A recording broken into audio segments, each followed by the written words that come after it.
विपक्षी एकता के लिए हानिकारक है अडानी। नमस्कार, आपके साथ मैं लावनी विनीत हूं और बहुत विशेष प्रस्तुति के साथ आपके बीच उपस्थित हूं। ये ऐसा कहना इसलिए पड़ रहा है क्योंकि एक तरफ विपक्ष को एकजुट करते हुए लगातार कांग्रेस अगुवाई करती रही और एकजुटता के बीच में जो मुद्दा दिखाई दे रहा था वो अडानी का मुद्दा। अडानी के मुद्दे को लेकर कांग्रेस लगातार सरकार पर हमलावर रही है।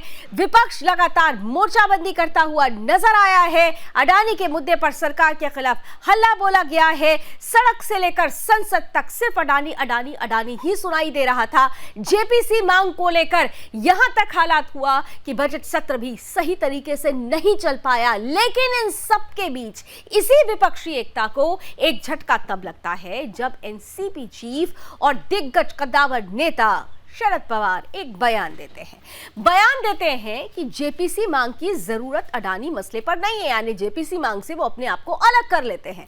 वो स्पष्ट रूप से कहते हैं कि जेपीसी मांग से कुछ नहीं मिलने वाला। सुप्रीम कोर्ट की समिति जो जांच कर रही है वो अपने आप में काफी है। इन सब के बीच में जिस तरीके की परिस्थिति बनी हुई है, उस परिस्थिति में अब ये पूछा जा रहा है कि एनसीपी और कांग्रेस की राहें क्या अब अलग अलग होने वाली हैं?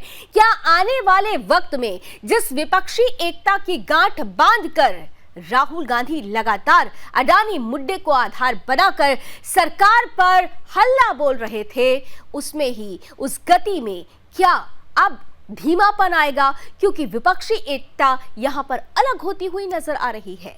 इन सब के बीच सवाल वही कि क्या अडानी ऐसे में विपक्षी एकता के लिए हानिकारक है? आज इसे जानने समझने की कोशिश करेंगे हमारे आज के पैनलिस्ट के साथ। कुछ ही देर में हमारे साथ पैनल जुड़ेगा, उनसे आपका परिचय कराऊंगी। लेकिन जिस तरह से एनसीपी प्रमुख शरद पवार ने यह बयान दिया है, इस बयान ने किस तरह से राजनीति में हलचल मचा दी है, भूचाल मचा दिया है, आइए देखिए समझिए हमारी अभी की टीजर रिपोर्ट में। 2024 के रण से पहले विपक्षी एकता में फूट नजर आने लगी है। अडानी के मुद्दे पर एनसीपी प्रमुख शरद पवार ने जैसे ही अपना स्टैंड साफ किया, वैसे ही कांग्रेस तिलमिला उठी। कांग्रेस नेता अलका लांबा ने शरद पवार और गौतम अडानी की एक पुरानी तस्वीर साझा करते हुए एनसीपी प्रमुख पर हमला बोल दिया। फोटो ट्विटर पर थी, लेकिन हड़कंप सियासी गलियारों में मच गया। राजनीतिक पंडितों ने गुड़ा भाग करना शुरू कर दिया। अटकलों का बाजार गर्म हो गया। पॉलिटिकल पंडित डिकोड करने में लग गए कि अडानी मुद्दे पर एनसीपी और कांग्रेस में दो फाड़ होने से बीजेपी को कितना फायदा होगा। जब अजीत पवार से कांग्रेस के ट्वीट पर प्रतिक्रिया ली गई, तो उन्होंने अडानी का समर्थन करते हुए कहा कि किसी अंडरवर्ल्ड डॉन के साथ तस्वीर तो नहीं ली गई ना। साथ ही अजीत पवार ने साफ कर दिया कि अडानी को तुरंत आरोपी कहना सही नहीं है।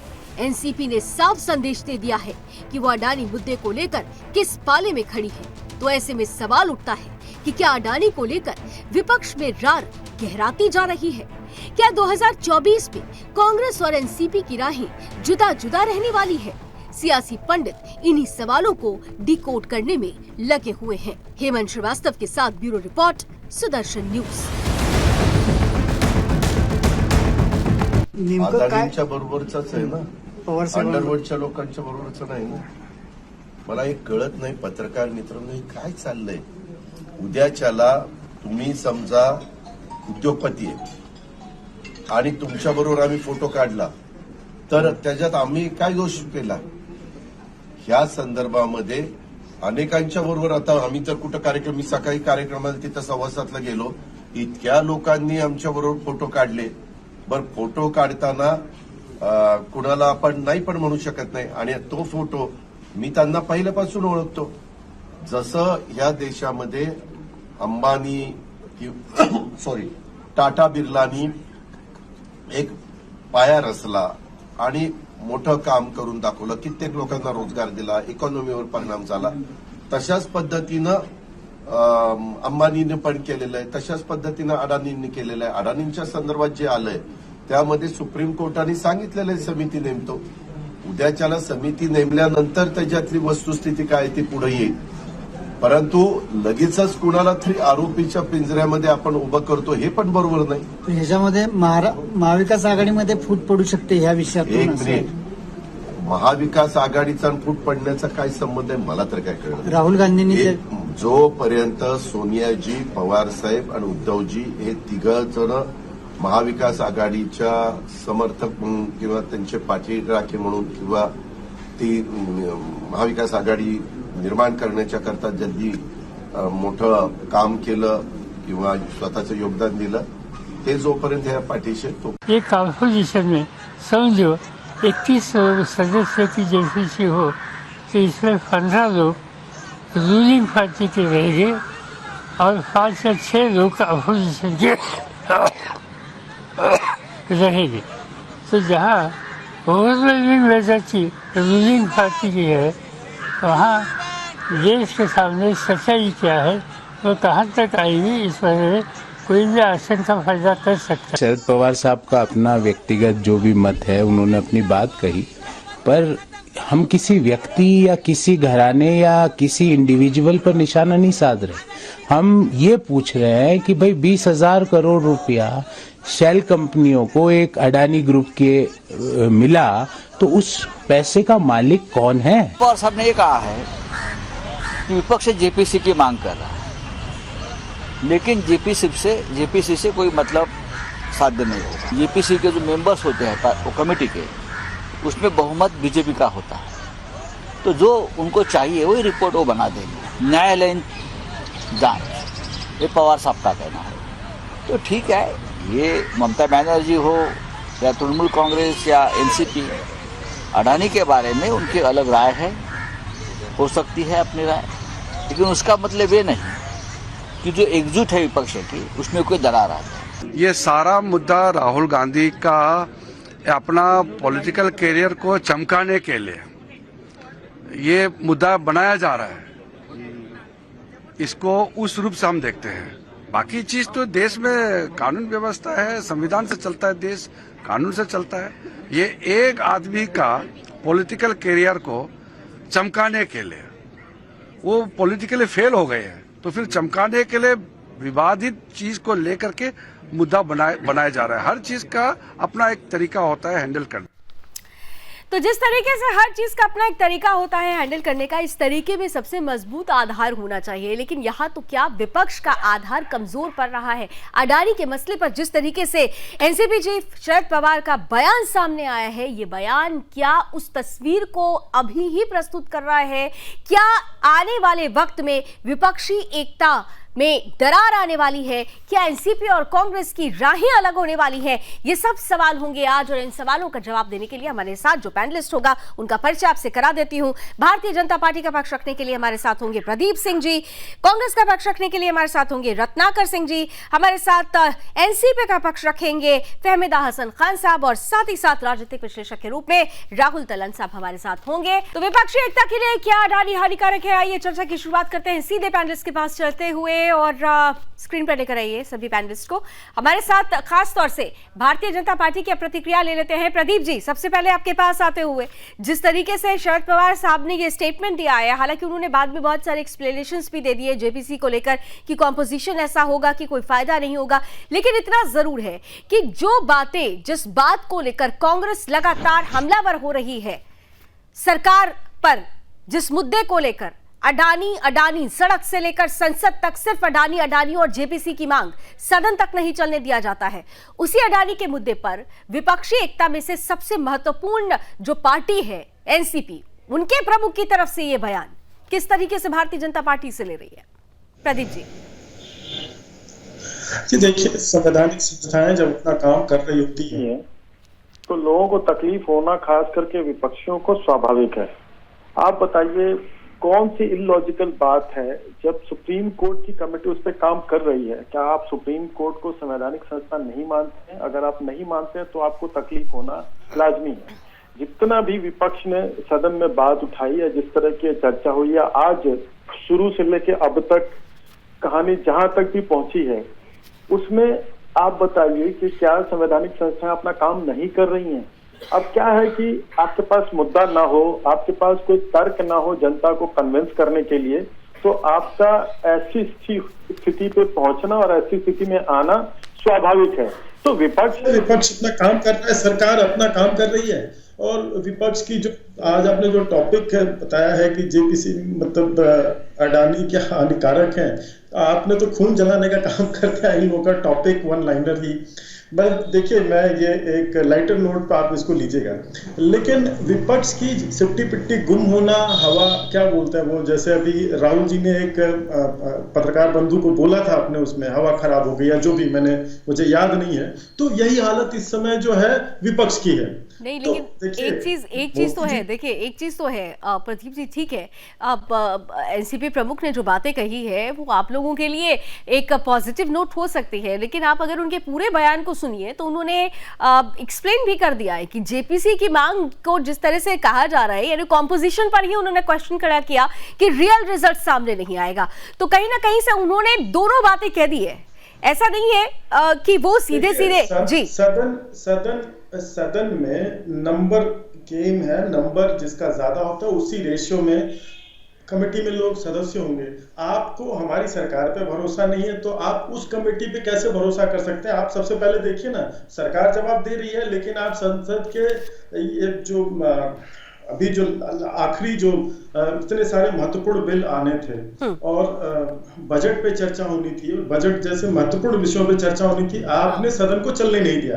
अब आप दोनों ही बात आप ही कहेंगे तो सरकार किसको माने? भाई सरकार ने काम, सुप्रीम कोर्ट ने अपनी लेकिन उनकी दूसरी बात में, उनकी दूसरी बात को लेते हुए मैं पहली बात का जो जवाब है वो रत्नाकर जी से कांग्रेस का पक्ष जब लूंगी तो लूंगी, लेकिन दूसरी बात का एक सवाल है जो आपको जिसका जवाब देना होगा, क्योंकि अगर आप लोग शरद पवार की इस बात से सहमत हैं कि जेपीसी के कॉम्पोजिशन को लेकर वो जो क्लैरिटी दे रहे हैं, आप कह रहे हैं कि वो ठीक कह रहे हैं, तो फिर तो आप लोगों को पहले ही जेपीसी मांग को लेकर आगे बढ़ जाना चाहिए था। ये बातें जो एनसीपी प्रमुख कह रहे हैं वो तो आपको भी समझ में आ रही थी ना, तो फिर आप लोग जेपीसी से भाग क्यों रहे थे? आप जेपीसी करवा लेते, संसद भी चली होती, सदन चला होता, जो मुद्दे लटक गए हैं जनता के विकास से जुड़े हुए वो मुद्दे भी आगे बढ़ते, और न ही सदन की कार्रवाई पर जो देश की जनता का पैसा है इस तरह से बर्बाद हुआ होता।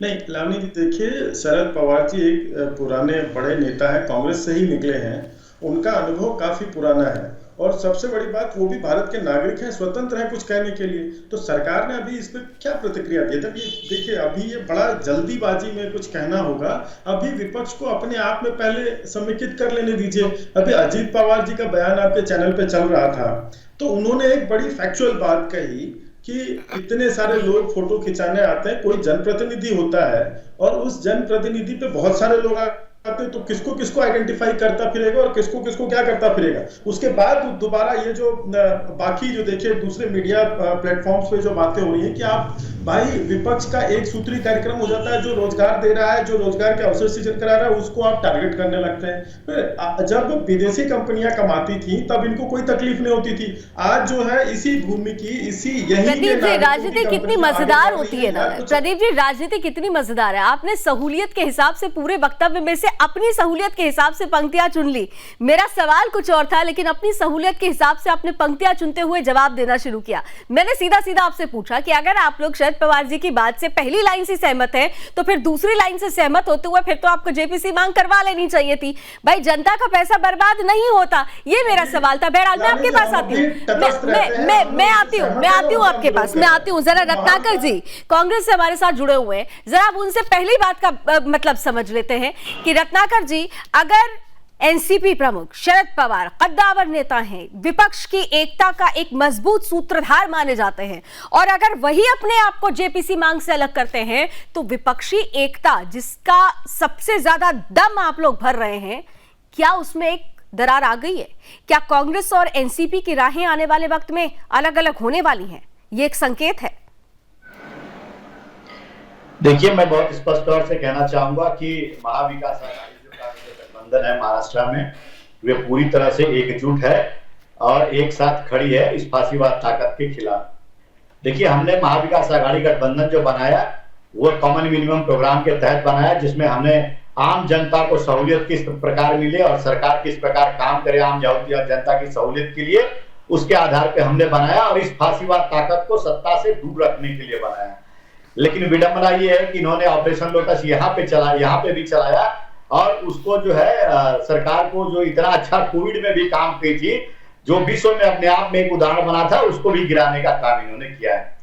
रही बात, मैं उस बात पे आ जाता हूं जो अभी आप कह रही थी कि आप सहूलियत के हिसाब से अपना बयान दे रहे थे, भारतीय जनता पार्टी के जो नेता यहाँ बैठे हैं। मैं कहना चाहूंगा कि इस वक्तव्य पे कि ये मीठा मीठा गप गप और कड़वा कड़वा थू थू, मतलब शरद पवार जी का जो बयान इनको अच्छा लगता है वो सराहनीय है।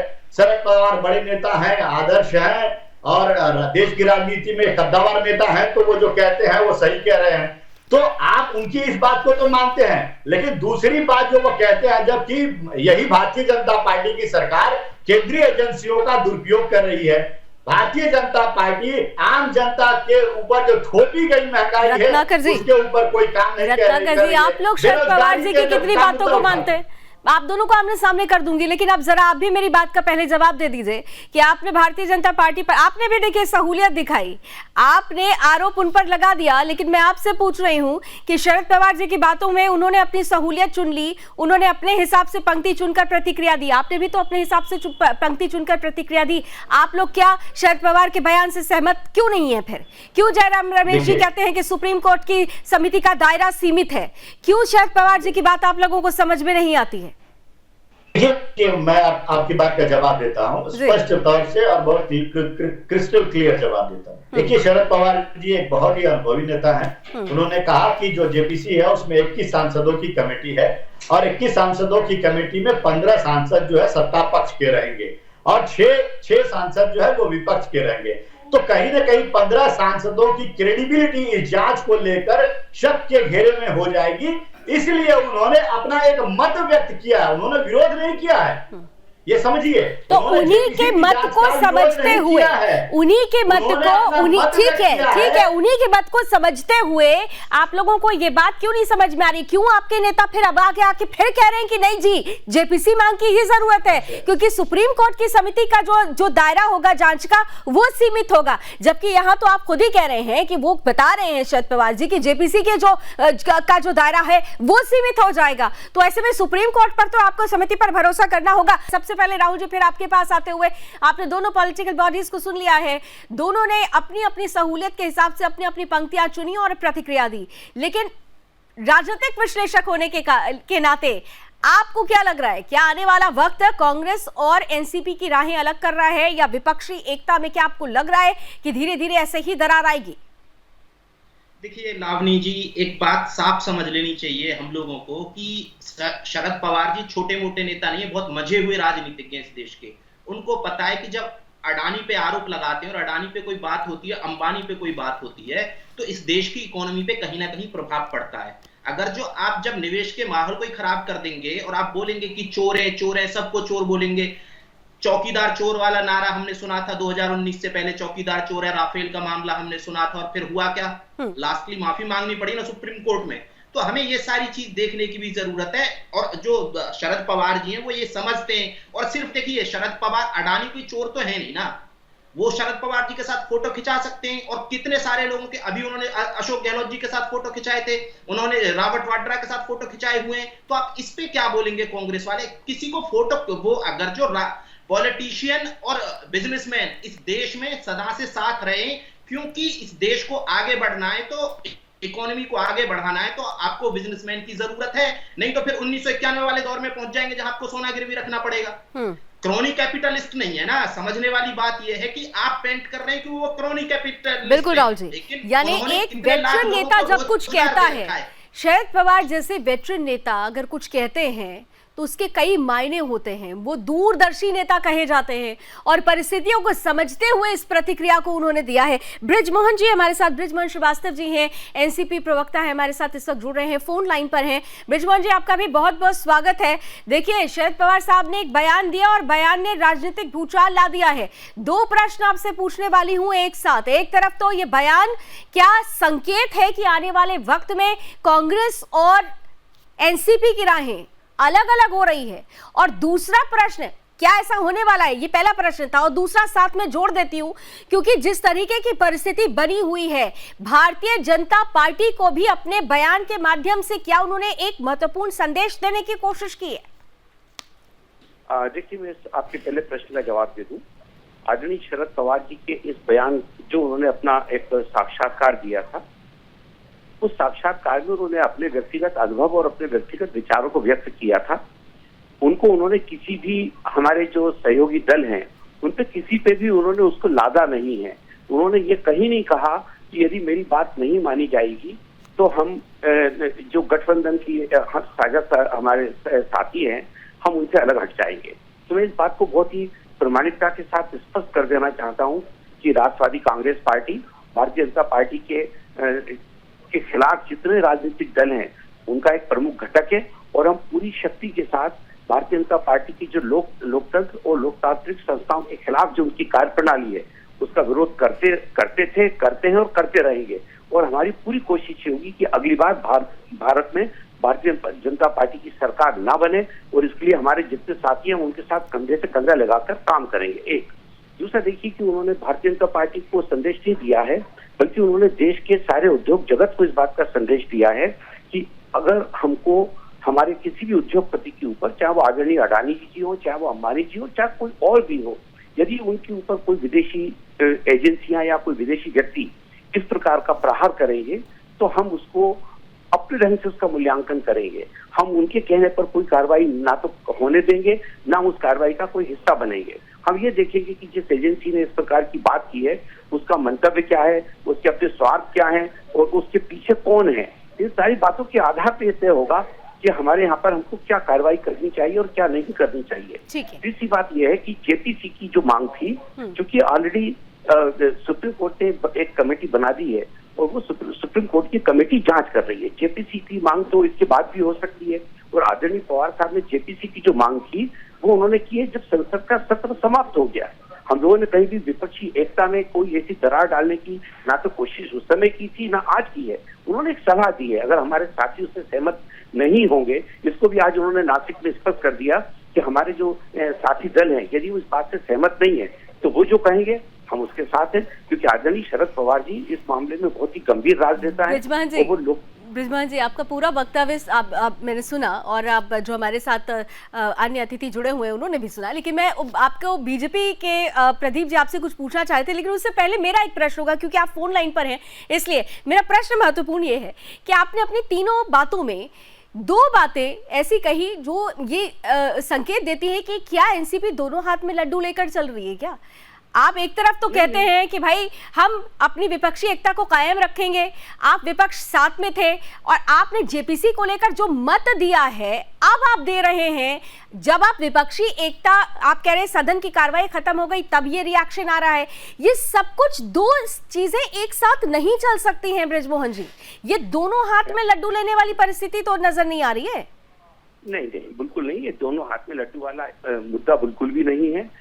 पवार साहब इस देश में हमेशा बेबाक बोलने के लिए जाने जाते हैं। वो पार्टी लाइन से अलग हटकर भी उन्होंने देश हित में हमेशा बात की है और आज भी जो उन्होंने बात की है कि देश हित में की है। तो देश हित में तो वो ईवीएम को भी सही फिर बता रहे हैं, देश हित में तो फिर वो प्रधानमंत्री नरेंद्र मोदी की तारीफ भी कर चुके हैं, तो फिर यहाँ पर भी तो हमें बड़ा कंफ्यूजन है, समझना होगा। तभी तो मैं कह रही हूँ ना कि दोनों हाथ में लड्डू चल रहा है क्या? नहीं, ईवीएम के मामले में भी मैं स्पष्ट कर दूं, ईवीएम के मामले में आज से 12 दिन पहले आदरणीय पवार साहब के कोठी दिल्ली में एक बैठक हुई थी जिसमें 18 दलों के नेता उपस्थित हुए थे और वहां इस पे चर्चा हुई थी कि जो ईवीएम को लेकर जो मुद्दे उठाए जाते हैं, जनता के बीच में जिस प्रकार की भ्रांति है और जिसको फैलाने का काम भारतीय जनता पार्टी के जीवीएल नरसिंह जी राव साहब ने किया था, जो अभी वर्तमान में उनके नहीं सर, आपके नेता ये कहते हैं कि ईवीएम को गलत कहना सही नहीं है, ये बाकायदा पंक्ति सामने आई है। तो फिर यही तो मैं कह रही हूँ ना कि बड़ा कंफ्यूजन है, कभी आप किसी चीज को सही कह रहे हैं, कभी किसी चीज को गलत कह रहे हैं। आपको तो सर्टेन जी नहीं, आप पूरी बात को शायद अगर ठीक है सर, ठीक है, 20 सेकंड में सर प्लीज कंप्लीट कीजिए। हाँ, 20 सेकंड में कंप्लीट कीजिए। ईवीएम के ऊपर सबसे पहले भारतीय जनता पार्टी के जो एक वरिष्ठ नेता हैं, जो वर्तमान में राज्यसभा के सदस्य भी हैं, जीवीएल नरसिंह राव, उन्होंने इस मुद्दे को उठाया था और उन्होंने एक किताब लिखी थी जो आज भी 2000 रुपए में बिक रही है अमेजॉन के ऊपर। उसमें उन्होंने कहा था डेमोक्रेसी एट रिस्क। इससे उन्होंने भ्रांतियां पैदा की थी। तो हम लोगों ने जो बैठक की थी उसमें हम लोगों ने ये कहा था कि जिस प्रकार की भ्रांतियां बीजेपी ने फैला रखी हैं ईवीएम को लेकर, इसके ऊपर इलेक्शन कमीशन ऑफ इंडिया को तत्काल चलिए प्रदीप अपनी जी, बात को भ्रांति तो स्पष्ट रूप आपके से लोग कहना फैला चाहिए। रहे हैं। यहाँ तो सिक्के का दूसरा पहलू ही उन्होंने बदल दिया। प्रदीप उस जी, किताब का प्रीफेस आदरणीय अडवाणी ठीक है, जी ने लिखा प्रदीप था, जी। और उस समय गडकरी साहब इनके मंत्री ठीक है बृजमोहन जी, प्रदीप जी इस बात का जवाब दे रहे हैं। भाजपा प्रदीप के अध्यक्ष थे उस समय। जी, प्रदीप जी, मैं आती हूँ रत्नाकर जी इसके बाद आपके पास। प्रदीप जी, आपने सुना बृजमोहन जी को? प्रदीप जी, क्या आप मुझे सुन पा रहे हैं? प्रदीप जी सुन पा रहे हैं मुझे?